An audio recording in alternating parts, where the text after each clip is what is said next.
Good evening, everyone, and welcome to tonight's topic, Sexual Orientation and Gender. I will be discussing and exploring the scholarly article called Lesbian, Gay, Bisexual, Transgender, and Queer Students in the Silent Minority, written by Paul Rees-Miller in 2010.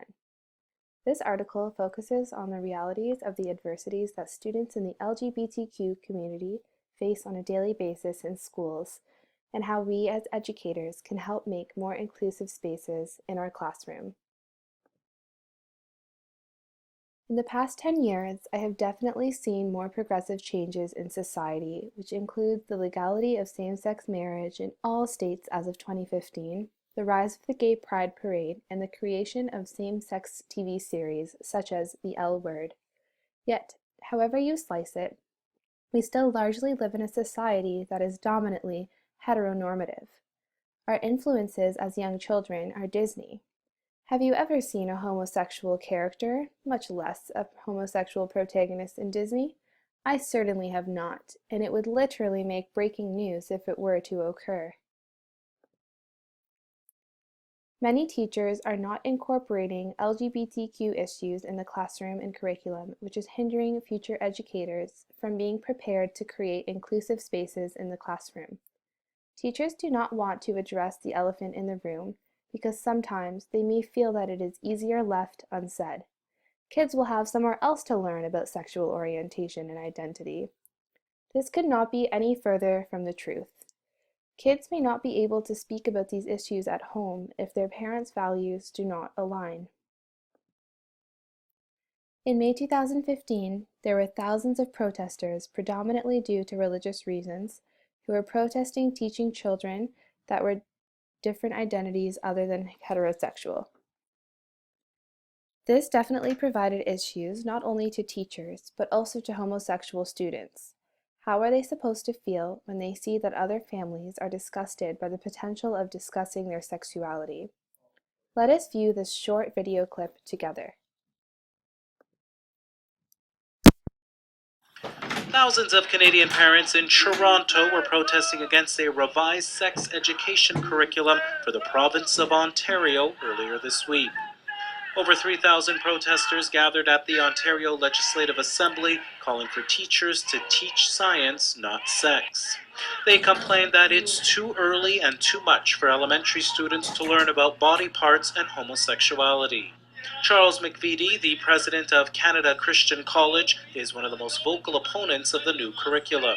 He described it as a radical educational experiment. He said he doesn't like the fact that the curriculum references 6 gender identities: male, female, transgender, transsexual, two-spirited, and intersex.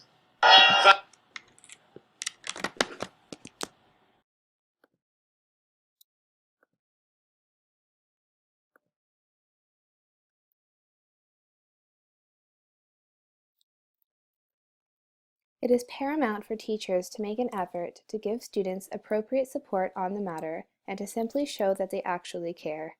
But it seems that teachers and administrators do nothing in situations of bullying regarding homophobia, which absolutely includes homophobic derogatory language. LGBTQ students understand a horrible message. It is okay for them to be victimized, and somehow they deserve what they get. Coupled with trouble at home and bullying at school, students may feel that they have nowhere to turn, as school and home are both considered unsafe places. You can start by showing students other incredible success stories in the LGBT communities. The following video contains an amazing TED Talk of a couple who traveled around the world to find stories of quote-unquote super gays. They were tired of hearing horror stories of gay immigrants who had been persecuted in their country simply for being gay. This would be a great video to show in a classroom or in Teachers College to promote inclusion in an increasingly diverse ethnic community. I'm just going to pull up this short clip.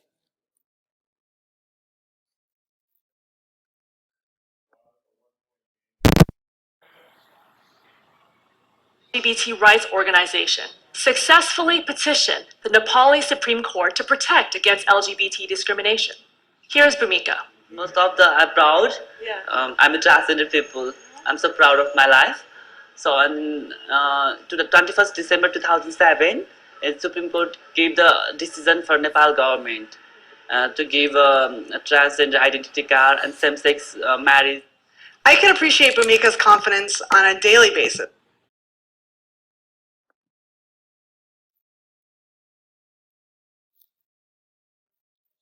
In 1990, Kevin Jennings founded the Gay, Lesbian, and Straight Education Network, whose mission is to assure that each member of every school community is valued and respected, regardless of sexual orientation or gender identity or expression.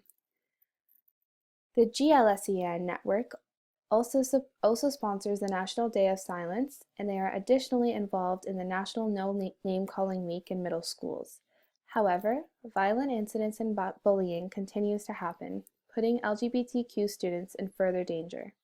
In the next video, Rachel will explain the horrific murder of a 14-year-old boy in his classroom by another fellow student by showing a short clip. Additionally, on June 12, 2016, as many of you know, a mass shooting occurred in a gay nightclub in Miami, Florida, one of the largest attacks to date. 49 people were killed and 53 people were wounded. This simultaneously enraged and terrified the LGBTQ community and sent a chilling message to their students. Being gay is wrong, and you are at risk of being murdered. Do not be afraid to be perceived as gay if you are taking up the gay cause. There is nothing wrong with this.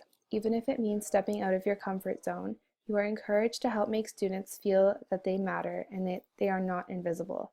Why not lead an LGBTQ alliance group at your school? Common barriers to tackling homophobic language are that students say it is far too often to stop it. However, a study listed in the Stonewall Education Guide stipulates that schools in Toronto who have successfully tackled homophobic language say that challenging it consistently is the best way to help young people understand that it will not be tolerated. Clinical studies suggest that the average age at which an adolescent will identify their sexual orientation is 14 years and can even be as low as 10 years old. Do not dismiss the students coming out to you by telling them it may just be a phase. Take them seriously. It is up to them to decide whether it is a phase or not. Do not force labels on students. Labeling presents another danger, and classmates may define them as that label.